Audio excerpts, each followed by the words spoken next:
પછી મને જાત જાતના મુખવાસ આપ્યા. પછી મેં ભગવાનને કીધું કે ભગવાન હવે મને મારા ઘરે મૂકી જાઓ. ભગવાન મને વિમાનમાં પાછા ઘરે મૂકી ગયા. હાલ મોન્ટી, હવે તું તારા સપનાની વાત કર. મોન્ટી રોવા માંડી. અરે મોન્ટી, હું કહું તને, મને તો કેવું ડરાવનું સપનું આવ્યું, કેવું ડરાવનું સપનું આવ્યું કે તું એની વાત પૂછમાં. તો સોનું કે તું કે તો ખરી.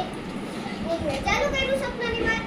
તો એવી હતી ને ત્યાં તો મારી સામે એક મોટો કદાવર રાક્ષસ આવ્યો. રાક્ષસ એને તો લાલ લાલ મોટી મોટી આંખો, મોટા મોટા શીંગડા, મોટા મોટા દાંત, કાળો ડિબાંગ જેવો અને જાડો ઢૂંઢા જેવો રાક્ષસ આવ્યો. કે ભલે મોંઘી ઉઠા.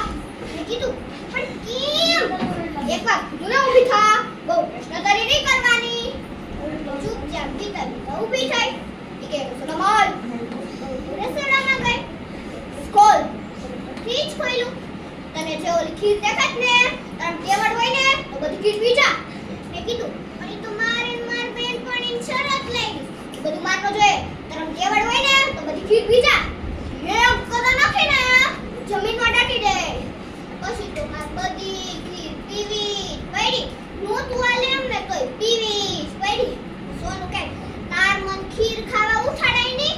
મનું કે મેં તો કેટલી ઉઠાડવાની કોશિશ કરી, કેટલી ઉઠાડવાની કોશિશ કરી, પણ તું ત્યાં સ્વર્ગમાં 32 જેટલા પકવાન ખાતી. સોનું સમજી ગઈ કે આ ખોટું બોલે છે.